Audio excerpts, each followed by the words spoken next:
وصل وسلم على نبينا محمد وعلى آله وصحبه أجمعين. قال الله تعالى في بيته الكريم: أعوذ بالله من الشيطان الرجيم. يا أيها الذين آمنوا اتقوا الله حق تقاته ولا تموتن إلا وأنتم مسلمون. أما بعد. Alhamdulillah, Bapak Ibu hadirin jemaah yang dirahmati Allah, puji dan syukur kita panjatkan kehadirat Allah atas nikmat dan karunia-Nya, dibimbing kita bisa melaksanakan sholat subuh berjamaah. Mudah-mudahan terus Allah membimbing kita istiqamah sehingga mudah-mudahan wafat kita dalam kondisi husnul khatimah.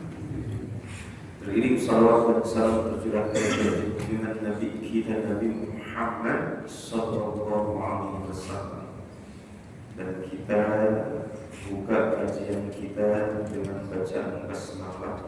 Bismillahirrahmanirrahim. Kita masih di Al-Babul Awal, bab yang pertama bil aqidah, masih berbicara tentang aqidah. Masih pada Al-Faslul Khamis Asyara, berbicara di pasal yang ke-15 terkait dengan fi awliya'illah wa karamatihim wa awliya'ish syaitan wa dhalalatihim, tentang wali-wali Allah dan karamah-karamah mereka sudah kita bahas.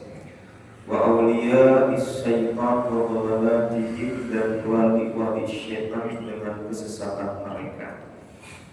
Kita sudah membahas satu paragraf dari awliya'ish syaitan, tentang wali-wali syaitan, di mana disampaikan dalam kitab Minhajul Muslim ini bahwa yu'minul muslim bi anna lisyaitani minan nasi awliya. Memang ada wali-wali dan kalangan manusia yang menjadi wali-wali syaitan, dan kita meyakininya karena memang tertera di dalam Al-Quran, tertera di dalam hadis, dan ada pada kenyataan. Sebagian manusia istahwad alaihim, sebagian manusia dikuasai oleh syaitan, fa'ansahum dzikrullah, sehingga mereka tidak lagi mengingat Allah. Wasawala musyar, mereka terjebak dalam kejahatan, mereka melaksanakan beragam kebatilan. Fa'asammahum an sima'il haqq, sehingga mereka tidak lagi bisa mendengar kebenaran. Wa a'ma absarahum an ru'yati dalailihi, maka mereka pun buta dari fakta dalil-dalil yang Allah sajikan. Apapun yang disajikan oleh Allah dan Rasul-Nya maka akan ditolak mentah-mentah karena kebutaan mata mereka. Dan buta di sini ternyata bukan sekedar sebuah penglihatan, karena bisa jadi penglihatan mereka normal, tapi ru'yah dalailihi, ru'yah pola pikir dan pandangan mereka memang sudah dikuasai oleh syaitan, sehingga yang buta adalah basirah mereka. Pada ujungnya arafalahumul munkar fa'arafu, mereka mengerti yang namanya kemungkaran, tetapi kemungkaran dianggap ma'ruf. Wa nakara lahumul ma'ruf fa'ankaru, lalu kemudian mereka pun mengingkari yang ma'ruf karena dianggap batil dalam pandangan mereka.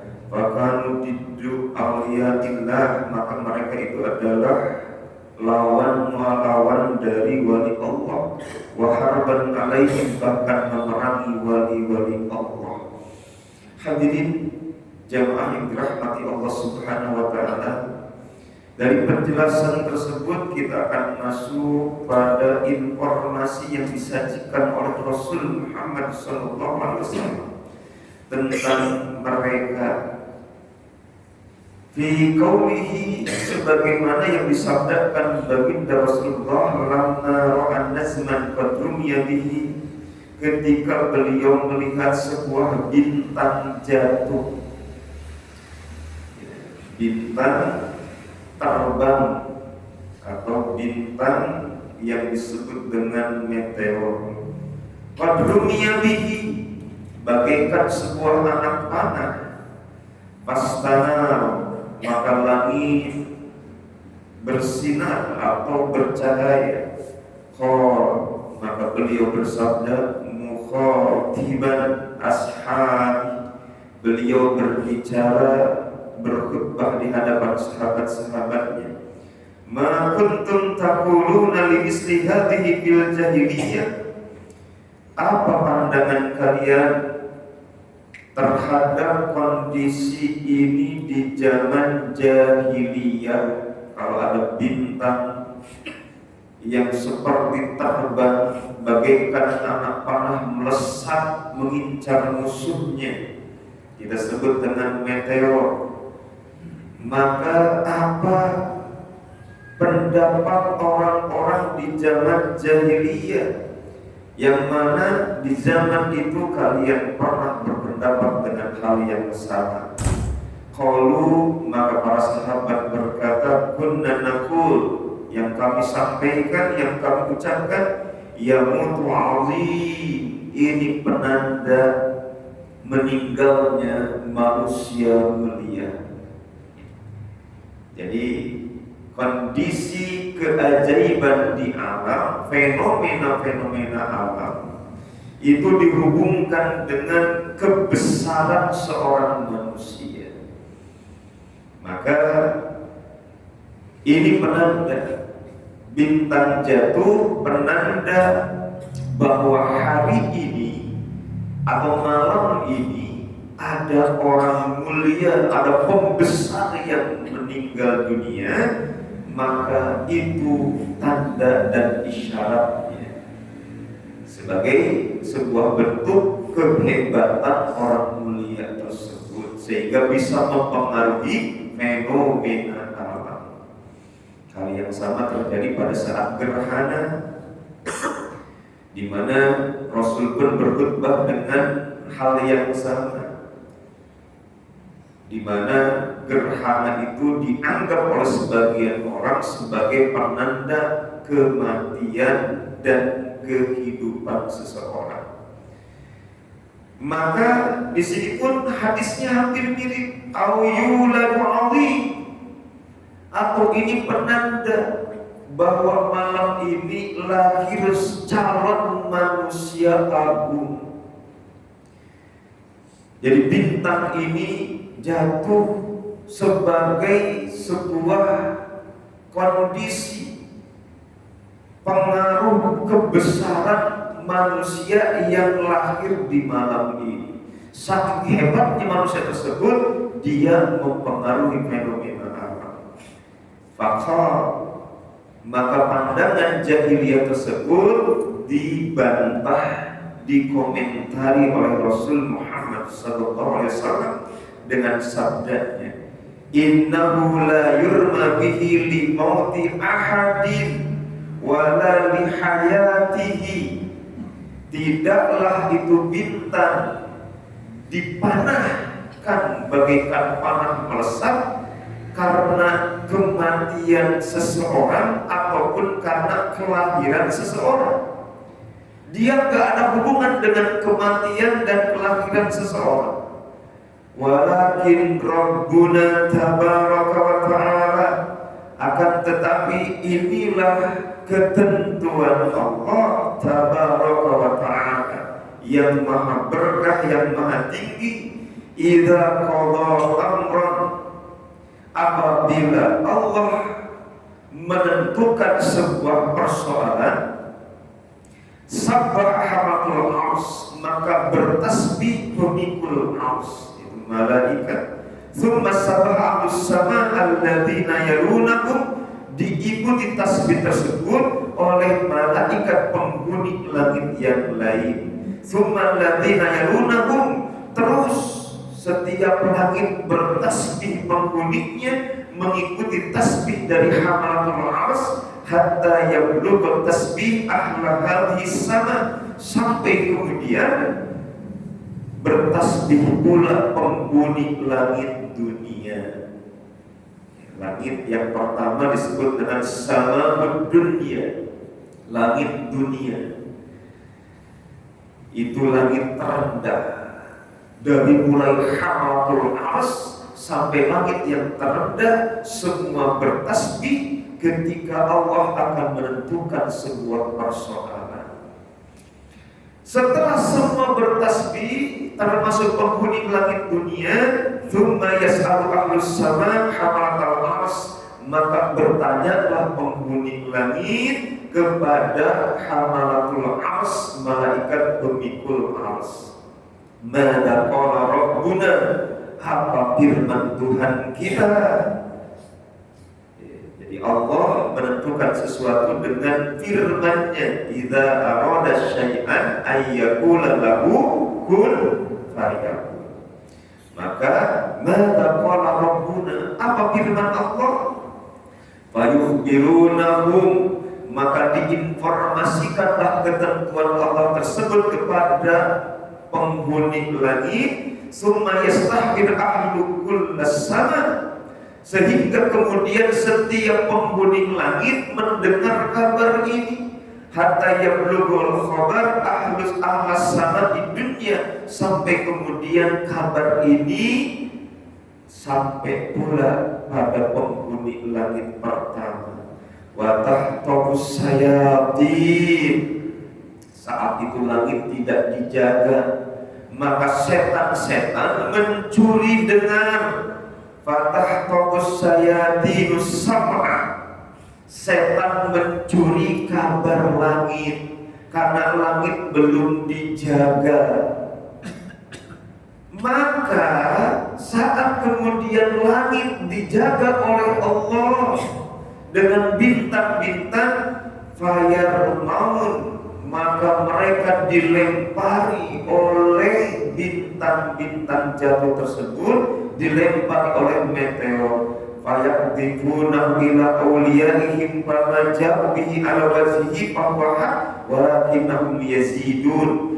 Maka ketika sebagian informasi bisa didengar oleh mereka, mereka sampaikan informasi ini kepada wali-wali mereka dari kalangan manusia, yaitu dukun-dukun. Fama ja'u bihi ala wajhihi fahuwa, maka terkadang informasi dukun itu benar karena selaras dengan informasi langit.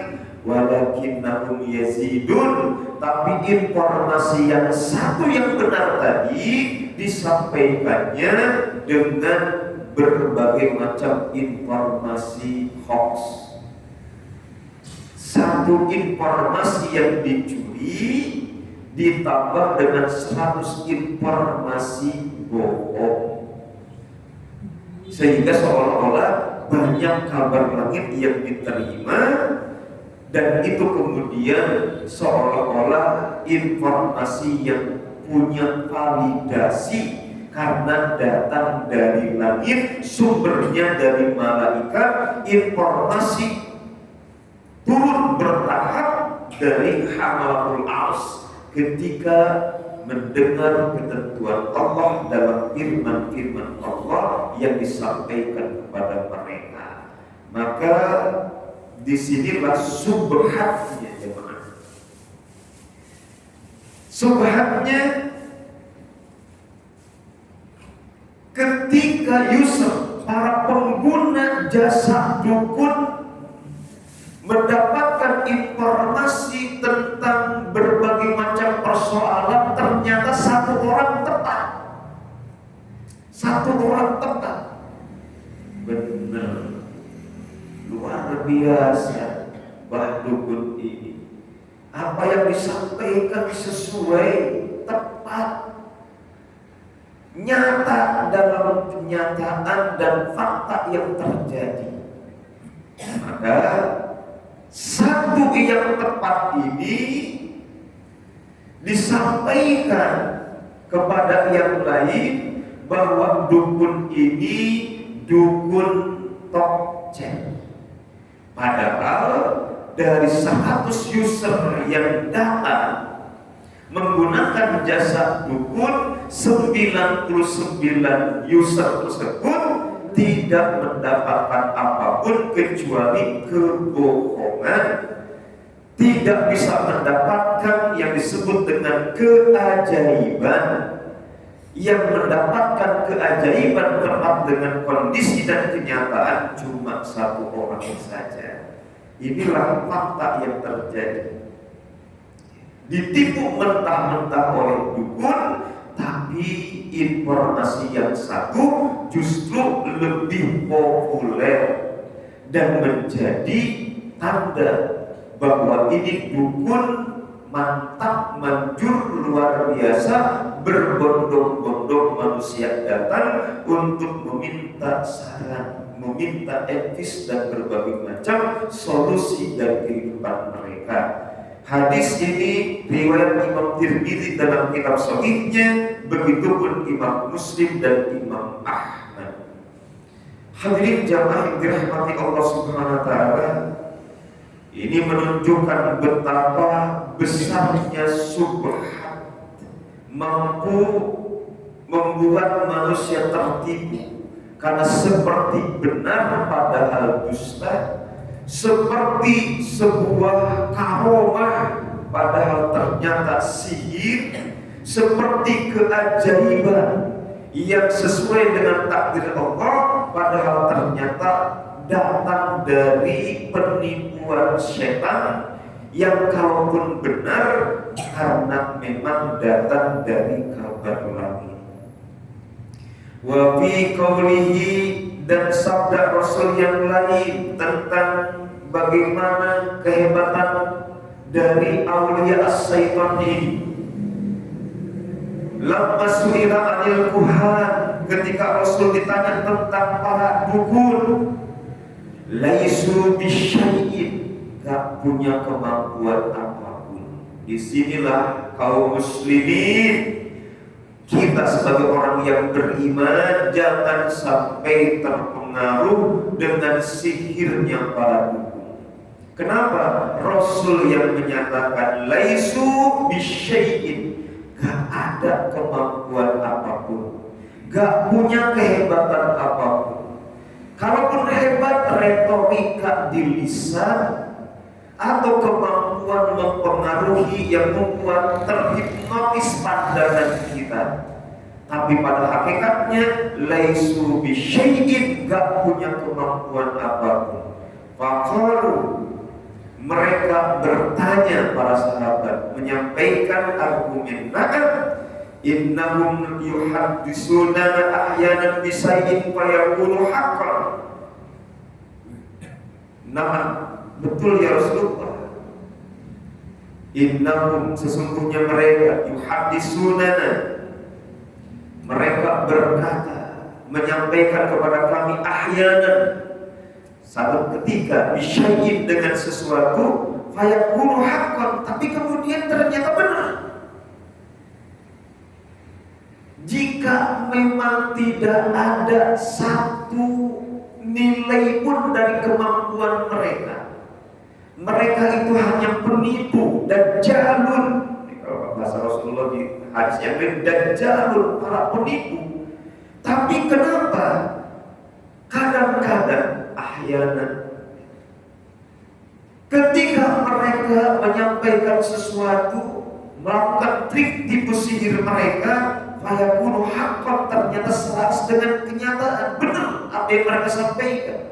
Faqala, maka Rasul kemudian memberikan arahan, tilkal kalimah minal haqq, kalau memang benar itu kalimat datang dari hak, datang dari kebenaran. Jika selaras ucapan mereka, jika prediksi atau ramalan mereka sesuai dengan kenyataan, maka itu adalah kalimat yang benar, yahtaquhal jin, yang dicuri oleh jin. disebut dengan jin mustarikus sam. Mustarik itu dari kata saroko yang artinya pencuri. Istaroko, pencuri apa? Mustarikus sam, pencuri dengar, mencuri kabar-kabar langit. Dulu leluasa karena langit tidak dijaga. Setelah Rasul hadir, langit dijaga sehingga tidak leluasa. Maka dukun-dukun terdahulu luar biasa hebat-hebat, semacam dukun dan tukang sihirnya Fir'aun, hebat-hebat. Kenapa? Karena langit tidak dijaga. Mereka mudah mencuri kabar-kabar langit. Tapi setelah dijaga dengan risalah Rasul Muhammad SAW, mereka tidak leluasa. Karena tidak leluasa, maka fayaqra'uha fi udhuni walihi fayas'aluna ma'aha mi'ah kadhibah. Ketika mereka membisikkan atau membacakan kalimat-kalimat tersebut di telinga wali-wali mereka dari kalangan dukun, maka mereka menjadikan satu informasi, satu kalimat tadi mi'ata kadhibah menjadi 100 kebohongan. Karena kan yang datang ke dukun banyak persoalan, Pak. Ada yang nanya gimana promosi pangkat jabatan saya, bisa lolos enggak, Mbak? Yang satu nanya, saya senang sama wanita tapi dia menolak, tolong dong kalau cinta ditolak dukun bertindak. Yang satu nanya, anak saya mau kuliah, ingin lulus di PT negeri, tolong dong gimana agar bisa lulus dari ujiannya, dan lain sebagainya. Yang nanya banyak informasi satu, sementara mereka harus kelihatan sok tahu, mereka harus kelihatan pinternya, karena mereka disebut dengan orang pintar. Apakah memang mereka pintar atau kita yang terlalu bodoh? Sehingga orang yang seperti itu malah dianggap orang pintar atau disebut sebagai orang-orang yang paranormal. Di mana paranormal berarti di atas normal, dan biasanya orang-orang yang normalnya kelebihan justru abnormal, orang-orang yang banyak melakukan tindakan-tindakan salah dan dusta. Dan ini nyata. Rasul yang menyatakan dari hadis ini, pertama bahwa mereka para dukun tidak punya kekuatan apapun. Ini harus menjadi keyakinan. Percuma datang menghadap mereka, meminta petunjuk mereka, tidak punya kekuatan apapun. Yang kedua, kalau memang tidak punya kekuatan apapun, maka mereka berarti pendusta. Dan jelas di sini dusta mereka disebut sebagai mi'ata kadhibah, 100 dusta mereka sampaikan setiap kali ada yang datang kepada mereka. Dari mana dusta ini? Kolaborasi dengan jin mustarikus sam, kolaborasi dengan jin pendengar langit, pencuri kabar langit, menunjukkan betapa setan-setan itu menjadi wali-walinya tukang sihir dan dukun-dukun. Mereka lah orang yang berkolaborasi, saling dukung-mendukung, cinta-mencintai, saling bela-membela karena punya kepentingan yang sama, yaitu menyesatkan manusia. Hadis riwayat Imam Bukhari, Imam Muslim, dan periwayat yang lain. Wa fi qaulihi, sabda Rasul yang lain, ma minkum min ahadin illa qad wukila bihi qarinuh, tidaklah seseorang di antara kalian kecuali disertai dengan qarin di sampingnya. Riwayat Muslim dalam kitab Sifatil Munafiqin, sifat-sifat orang munafik. Jadi setiap kita didampingi jin qarin, di mana jin qarin itu senantiasa menggoda kita, menjerumuskan diri kita, membisikkan hal-hal yang sifatnya membimbing kita agar nyaman dalam kemungkaran, asyik dalam kejahatan, dan senantiasa melaksanakan berbagai macam pembangkangan kepada Allah. Maka oleh sebab itu jangan sampai jin qarin ini memperdaya kita menjadi wali setan untuk kehidupan kita. Waliyahillah. Nah, setiap kita punya potensi terjerumus oleh bisikan qarin yang mendampingi kita. Wa fi qaulihi, dalam sabda Rasul yang lain, inna syaitan yazri min ibni adam minal uruq fadayiku alaihi majariyahu bisawm. Sesungguhnya setan itu mengalir berjalan di darah anak Adam melalui urat-urat kita, melalui aliran-aliran dari sistem darah di urat kita. Maka pada yiku alaihi, persempit aliran darah dengan bisaum, dengan puasa. Jadi orang yang berpuasa darahnya tidak terlalu lancar mengalir, menunjukkan bahwa ada potensi bisa mengendalikan aliran setan di darahnya. Sementara orang yang jarang puasa, kencang banget setan berputar di aliran darah sehingga mungkin lebih mudah untuk dikuasai. Maka paling tidak dalam setahun kaum muslimin diperintahkan, diwajibkan melaksanakan puasa Ramadan untuk bisa menjadi kendali atas pergerakan setan di aliran darah mereka. Ini menunjukkan betapa hadis riwayat dari Imam Bukhari, Imam Muslim ini menunjukkan semua kita punya potensi tergerak, dikendalikan perbuatan dan tindakan kita oleh bisikan-bisikan setan, karena saking dekatnya setan dengan diri kita, terutama jin qarin tersebut. Dan tentu saja puasa bukan cuma sekedar puasa menahan lapar dan dahaga.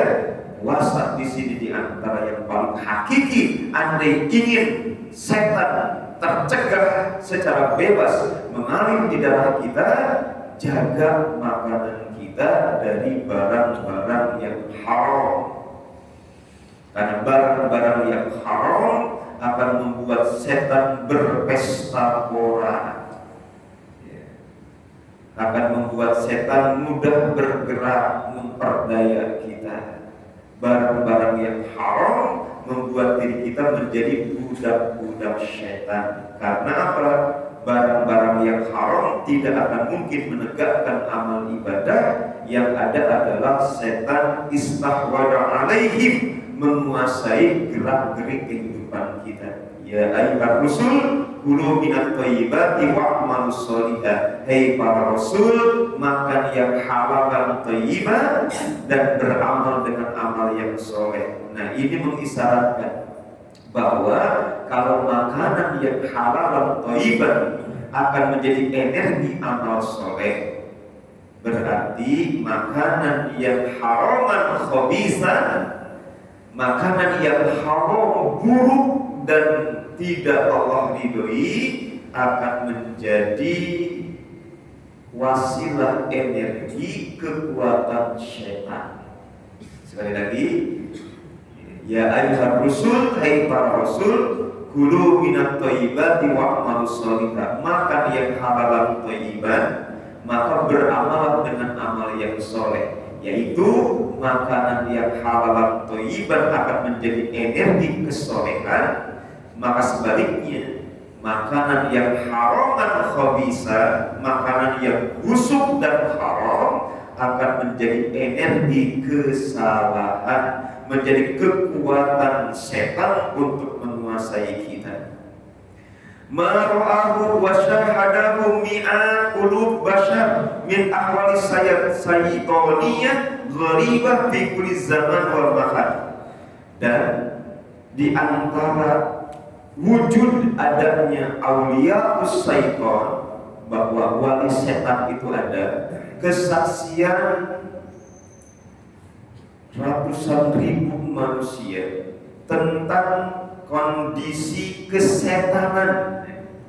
Jadi ada yang disebut dengan ahwalis syaitonia, kondisi kesetanan atau sifat-sifat setan yang membuat manusia gharibah, melakukan tindakan-tindakan yang di luar kebiasaan. Fi kulli zaman wa makan, di setiap zaman, di setiap tempat ada saja taqa li aulia'is syaitan, wali-wali setan yang bisa memperlihatkan keajaiban. Di antaranya paminhum mayukallimu bil ghaib, orang yang bisa berdialog dengan alam gaib. Ya, aku bisa berdialog dengan alam gaib. Ya, atau ya, kalau kita melihat kepada orang yang kesurupan, ya, dia berbicara bukan atas dasar kemauan dirinya, tapi dikuasai oleh setan yang masuk ke dalam tubuhnya. Sehingga ini menunjukkan bahwa ada kekuatan lain yang membuat manusia bertindak di luar dari kebiasaan dan irodahnya. Nah, ini menunjukkan betapa ada makhluk-makhluk di luar kita yang disebut dengan wali-wali setan yang memang tugasnya mengganggu dan berupaya untuk menghancurkan kehidupan kita. Bahkan ada beberapa orang yang bisa menawarkan perkawinan dengan jin. Bayangkan ya, yang mana perkawinan dengan jin ini sudah menjadi tahayul yang berkembang di beberapa wilayah. Di antaranya adalah ketika ada keyakinan sebagian raja Jawa menikah dengan Nyi Roro Kidul. Ini menunjukkan betapa memang ada keyakinan-keyakinan yang sifatnya ahwalis syaitoniyah, tindakan-tindakan yang bersifat setan, yang mencirikan dikuasai setan atau manusia yang kesetanan dalam keyakinan, dalam perspektif pemikiran, sehingga akhirnya bisa melakukan tindakan-tindakan di luar nalar. Wa yutliquhu ala ba'di bawatinil umur wa khafayaha, dan ada orang-orang yang bisa mengetahui, bisa mentelaah urusan-urusan batin, bawatinil umur. Jadi kita punya yang disebut dengan bahasa hati. Orang yang di depan kita bisa mengetahui detak hati kita. Jangan begitulah. Jangan sembunyikan sesuatu dari saya. Saya tahu Anda menyembunyikan sesuatu di belakang sana, dibungkus dengan kain putih. Dia tahu gitu, apa yang ada di dalam hati kita. Disebut dengan ala wa'di bawatinil umur wa khafayaha, mengetahui sebagian urusan batin dan urusan-urusan yang tersembunyi. Sehingga kayak CCTV. Oh, orang yang dimaksud orang dekat, bukan orang jauh. Timbulnya sujud ke tetangga ya. Ciri-cirinya dia itu senang menggunakan pakaian berwarna hijau dan lain. Dia sampaikan yang membuat sujud timbul. Tapi ketika kemudian dipikir-pikir kayak iya. Jadi timbulnya sangka-sangka. Karena apa? Ada benernya, tapi juga kemudian banyak salahnya. Itu yang disebut dengan subhat. Ya. Urusan subhat itu sulit untuk diterangkan. Hanya orang yang mengetahui dasar-dasar keilmuan yang bisa kemudian cepat memisahkan mana hak mana batil. Karena urusan subhat, urusan yang memang sama. Orang awam banyak yang tertipu.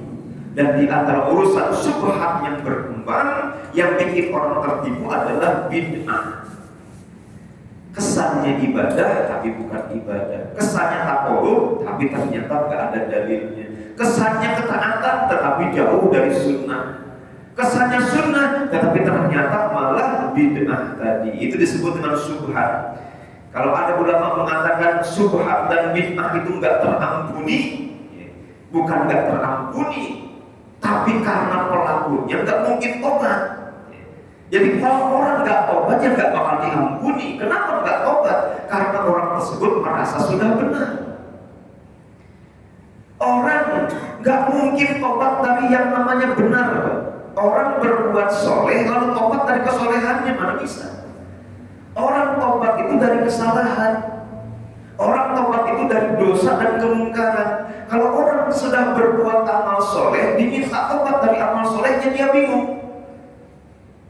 Saya sholat malam dan disuruh tobat dari sholat malam saya. Apa maksudnya? Ini pelecehan. Jangan melecehkan amal ibadah saya. Makanya orang yang terjebak dalam syubhat, jika ulama mengatakan tidak bakal diampuni, benar. Di mana sisi benarnya? Padahal kan semua dosa bakal diampuni kecuali kemusyrikan. Sisi benarnya adalah karena orang tersebut tidak mungkin bertobat dari kesalahannya. Akibat apa? Tertipu oleh hal-hal yang samar tadi. Dan kita tahu negeri kita termasuk bukan sekedar darurat kemusyrikan, darurat bid'ah juga. Karena hal-hal yang sama sudah biasa dilakukan dalam kehidupan sehari-hari. Lalu kemudian wa minhum may yamna nufudas silah ilaihi. Ada sebagian mereka mampu kebal dari senjata. Ini kayak debus ya. Kemarin saya lihat sebuah video di Thailand, tentara minta jimat sama pendeta. Jimat tersebut ketika dipegang, maka kulitnya tidak bisa tembus senjata tajam. Dipukul-pukul pakai golok, enggak luka. Ini yang disebut dengan mampu ayyamna nufudas silah ilaihi, bisa menahan senjata, kebal dari senjata. Dari zaman Belanda, keyakinan seperti ini sudah banyak. Pitung misalkan sering kita dengar nggak bisa ditembak, sehingga Belanda kesulitan menembak yang bersangkutan. Sampai kemudian ada informasi dari pengkhianatnya yang menyatakan pitung bisa dikalahkan jika ditembak dengan peluru emas. Yang seperti itu ya, sesuatu yang disebut sebagai mayyamna nufudas silah. Wali-wali setan mampu kebal dari senjata. Padahal kalau seseorang bisa kebal dari senjata, ya Rasul Muhammad SAW dan para sahabat tentu tidak akan terluka dalam perang Badar dan perang Uhud. Lalu kemudian wa minhum may ya'tihi syaitan fi surati rajulis salih indama yastaghisu bidzalika salih. Penting. Ketika seseorang didatangi setan dalam bentuk manusia yang soleh, ketika dia beristighosah di hadapan kubur orang soleh, datang ke kubur para wali songo di mana?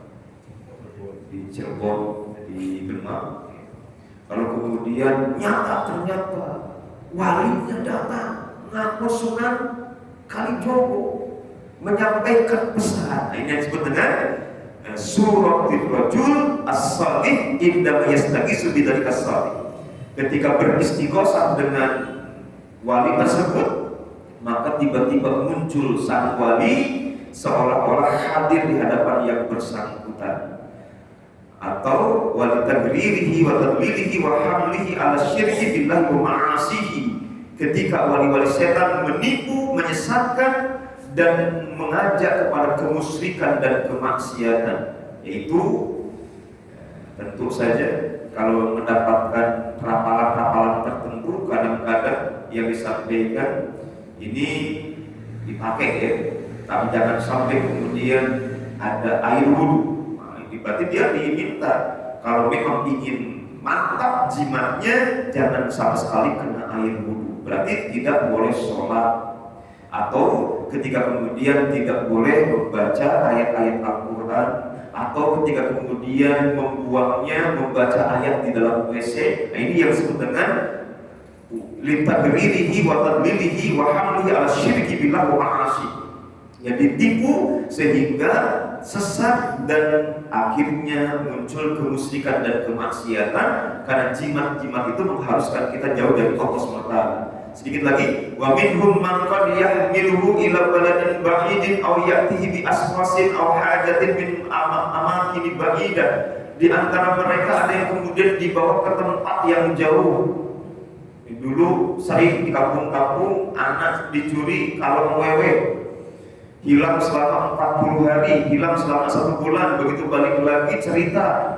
Dalam ceritanya disampaikan bahwa dia dibawa oleh makhluk tertentu ke sebuah tempat, dikasih makan dan lain sebagainya. Ternyata di negeri Arab pun ada orang-orang yang diculik setan, sekian lama kemudian hilang, tiba-tiba balik kembali. Atau kemudian ya'tihi bi asfas aw hajat min amakin ba'idah, tiba-tiba ada orang datang dari tempat yang jauh mendatangi dia, menyampaikan sesuatu lalu kemudian menghilang kembali. Ila ghairi dzalika min a'malil lati taqwa ala fi'liha sayatin wa maradatul zan wa khabsuha. Dan ini semua hal-hal yang lain dari tindakan-tindakan yang memperkuat bahwa tindakan setan itu menjadi kekuatan dahsyat yang membuat kita percaya. Jadi ada wali setan, ada kekuatan dari karomah mereka, bukan karomah sebenarnya. Tapi kalau wali setan namanya istidraj atau sihir. Jadi kalau wali Allah disebut karomah, sesuatu yang luar biasanya, yang khawarul adatnya disebut dengan karomah. Kalau wali setan, karomahnya disebut dengan istilah wa nastadrijuhum min haitsu la ya'lamun, istidraj atau sihir. Demikian waktu sudah. Waktu suruh masih ada berapa menit? Kita buka sesi kita jawab. Silakan Pak. Singkat padat jelas. Terima kasih. Assalamualaikum warahmatullahi wabarakatuh. Dari penjelasan Bapak bahwa saya ambil kesimpulan berarti di Indonesia itu tidak ada wali Allah. Makasih Pak. Pernyataan itu berdasarkan di Indonesia tidak ada wali Allah. Setuju atau nggak setuju nih? Kalau pengertian wali Allah itu adalah seperti yang disampaikan dalam kitab ini, yaitu ala inna awliya Allah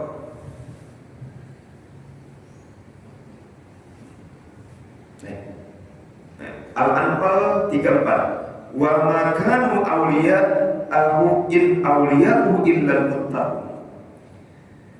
In awliya'ahu illal muttaqun. Wali-wali Allah itu adalah orang-orang yang bertakwa.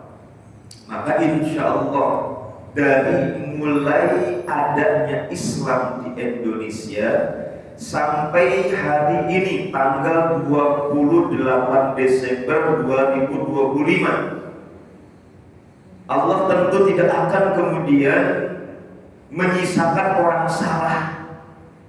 Allah pasti juga menyertai kehidupan dengan orang soleh. Maka sejak adanya Islam di Indonesia sampai hari ini, sepanjang Allah masih menyisakan di Indonesia orang-orang yang bertakwa, maka sesungguhnya wali-wali Allah itu ada di negeri kita yang tercinta. Dan potensi itu ada pada diri kita kalau kita bertakwa. Jadi kalau menggunakan definisi surah Al-Anfal ini, ada wali-wali Allah. Siapa mereka? Orang-orang yang bertakwa. Enggak mungkin, Pak, dari semenjak hadir Islam di Indonesia sampai kemudian hari ini Indonesia kosong dari orang bertakwa. Ada saja. Fi kulli zaman wa fi kulli makan. Setiap zaman diisi oleh tokoh-tokohnya, baik tokoh dari kalangan orang bertakwa atau tokoh dari kalangan orang-orang yang mungkar. Setiap zaman ada tokoh-tokohnya. Kenapa? Karena hidup ini setiap harinya as-sirah bainal haq wal batil. Hidup ini sehari-harinya pertempuran yang tidak akan pernah berhenti antara hak dan batin. Bagaimana mungkin timbul pertempuran kalau cuma ada sekelompok orang saja? Kalau hanya ada sekelompok orang, nggak bakal ada pertempuran. Yang ada adalah keselarasan. Maka selama kemudian di Indonesia ada saja pertempuran hak dan batin, maka berarti tandanya ada dua kelompok di Indonesia yang hadir mengisi buminya, yaitu orang soleh dan orang salah. Tapi seandainya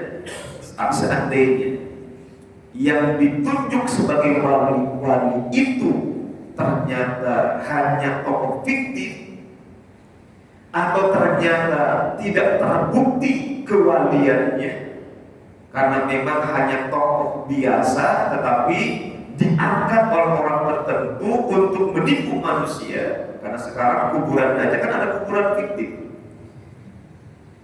Sekarang ini fenomena kuburan jadi tempat bisnis, memunculkan orang-orang tertentu, membuat kubur-kubur yang dianggap keramat, sehingga kemudian orang berdatangan untuk mencari karomah, untuk berwasilah, bertawasul, mencari istighosah, melakukan tindakan-tindakan di luar syariat.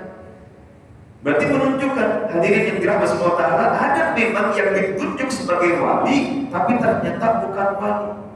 Di Subang itu ada yang disebut dengan kubur wali ireng.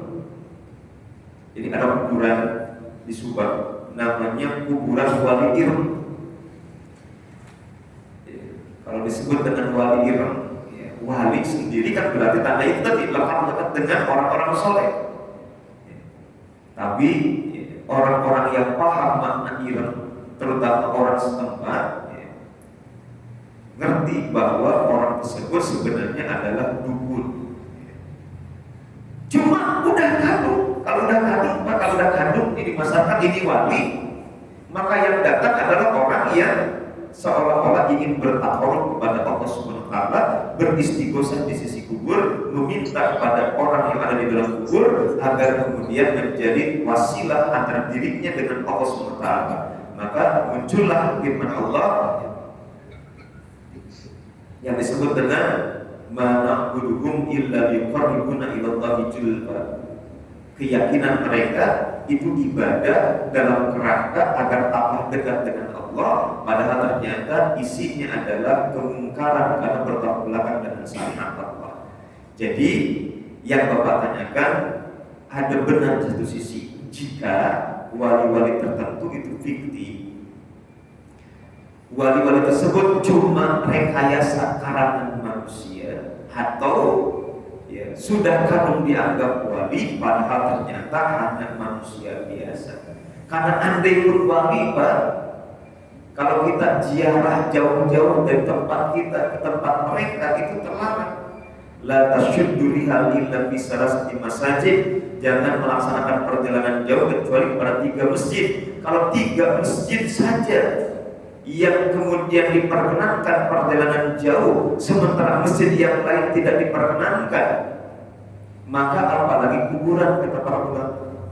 Jadi kalau Bapak misalkan sengaja datang ke Masjid Demak hanya untuk iktikaf di sana, itu nggak diperkenankan. Kenapa? Masjid Demak sama dengan Masjid Sudairi. Kalau Bapak bernazar beriktikaf di Masjid Demak, maka gugurkan yang disebut dengan nazarnya dengan beriktikaf di Masjid As-Sudairi. Masjid Demak nggak istimewa dibanding Masjid Sudairi.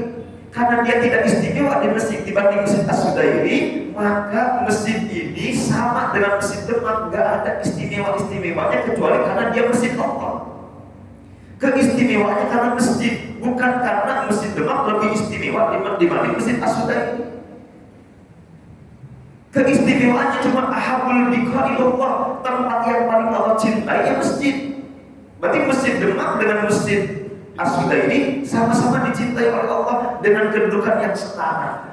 Maka kalau kemudian melakukan perjalanan ke Masjid Demak dalam rangka iktikaf dengan nazar iktikaf, gugurkan dia, laksanakan dia di Masjid As-Sudairi. Tapi kalau Bapak bernazar di Masjidil Haram beriktikaf di sana, laksanakan di sana, di Masjidil Haram.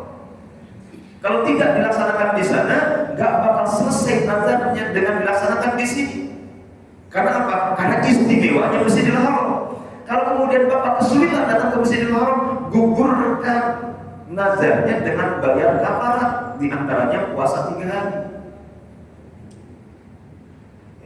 Jadi menggugurkan nazar di Masjid Demak cukup dengan di sini, di Masjid As-Sudairi.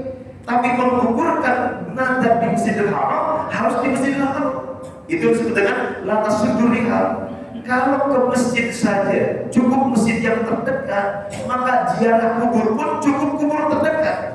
Jangan kubur yang terjauh. Kenapa? Karena kubur di sana dengan kubur di sini sama. Tujuan ziarah tudzakirul akhirat, mengingatkan tentang akhirat. Lalu apa fungsinya ziarah ke sana? Nah, di sini berarti tertipunya manusia bahwa ke sana bukan kemudian berdoakan yang bersangkutan, tetapi minta didoakan oleh penghuni kubur. Namanya istighosah bil amwat, beristighosah, meminta pertolongan kepada orang yang sudah mati. Itu haram hukumnya. Karena apa? Karena mereka kalau kemudian hidup seperti kita dan memberikan testimoni kesaksian, mereka sendiri akan berkata, kalau kami punya doa yang memang diijabah, buat kami bukan buat Anda. Dan kalau kami punya kekuatan dan amal soleh yang bisa mempengaruhi Anda, lebih baik buat kami dibanding buat Anda. Kenapa? Mereka sudah berada di alam pertanggungjawaban. Ditanya tentang man rabbuka, wa man nabiyuka, wa man dinuka, mereka lebih perlu kepada keselamatan dibandingkan kita, karena mereka sudah berada di tempat persidangan, sementara kita masih punya kesempatan. Kita masih bisa punya kesempatan berdoa langsung kepada Allah. Mereka sudah pada posisi inqata'a amaluhu, terputus amal perbuatan mereka. Allah akan bisa seperti itu, Pak. Jadi Indonesia itu soal ada wali-wali Allah, dan mudah-mudahan Bapak semua termasuk wali-wali Allah, termasuk kami. Ada lagi? Cukup Pak, waktu sudah habis. Baik. Kita tutup. Subhanakallahumma bihamdika, asyhadu an la ilaha illa anta, astaghfiruka wa atubu ilaik. Alhamdulillahirabbil alamin. Wassalamualaikum warahmatullahi wabarakatuh. Waalaikumsalam warahmatullahi wabarakatuh.